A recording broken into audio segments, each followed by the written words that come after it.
ছেলের সঙ্গে দেখা করতে যাব, তাই কিছু কাঁঠাল নিয়ে নিলাম। আসসালামু আলাইকুম, সবাই কেমন আছেন? আলহামদুলিল্লাহ, আপনাদের দয়ায় আমি অনেক ভালো আছি।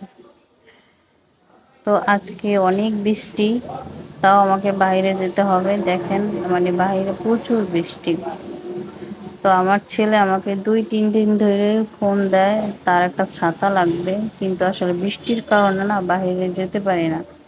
তো আজকে যখন কল দিল তখন বলল, আম্মু আমি আজকে স্কুল থেকে বাসায় বৃষ্টিতে ভিজে বাসায় আসছি, ছাতা ছিল না। তো আধা ঘন্টার পথ আমার ছেলের বাসা থেকে স্কুল, তো পুরো আধা ঘন্টায় সে ভিজছে। তো টাকা ছিল না নাকি, এজন্য সে রিস্কেও আসতে পারে না। তো এটা শোনার পর মানে এক পর্যায়ে কান্নাই করে দিছি যে পৃথিবীতে বাইসে আছি, তারপরও সন্তান কষ্ট করতেছে। তারপরে অবশেষে মার্কেটে আসলাম, এই যে ছাতা কিনতেছি। ছাতা কিনা তারপর ওকে বাসায় দিয়ে আসবো, যাতে ওরা আর ভিজতে না হয়। তো সন্তানের কষ্ট কোনো বাবা মাই সইতে পারে না। ছাতা কেনা শেষ, এখন আবার রওনা দিচ্ছি। ছেলের বাসার সামনে এসে পৌঁছলাম। তো আমার ছেলে ক্যামেরার সামনে আসতে অতটা পছন্দ করে না, তাই ছেলে আসলেই ক্যামেরা অফ করে দিতে হবে। ছেলের জন্য অপেক্ষা করতেছি, দেখি সে কখন আসে আমার কাছে। অবশ্যই ছাতা দেখে সে অনেক খুশি হবে। এই যে অবশেষে ছেলে আমার হাজির। যাই হোক, ছাতা দিয়ে আসলাম। একটু সামনে হাঁটতেই দেখি, দেখেন কি অবস্থা, বিশাল সমুদ্র সৈকত। এই যে মানে কি বলে,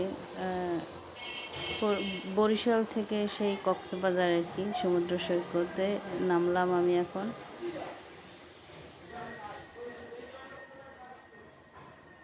তো আগামুড়াই রোডটা এরকমের পানি, হেঁটে হেঁটে যাচ্ছি। দেখেন কি পরিমাণে পানি, এটা হচ্ছে শহরের রাস্তা। যাই হোক, অবশেষে সাগর পাড়ি দেওয়া শেষ।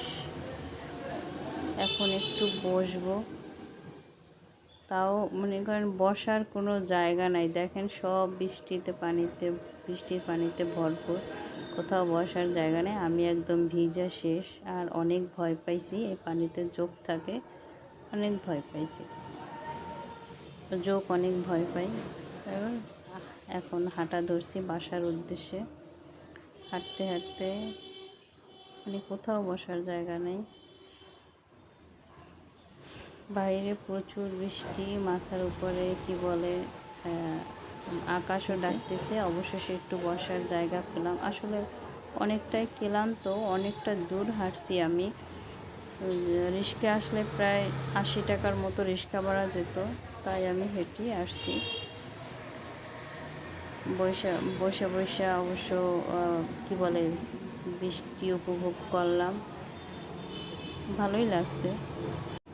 এখানেই বিদায়, আল্লাহ হাফেজ, সবাই ভালো থাকবেন।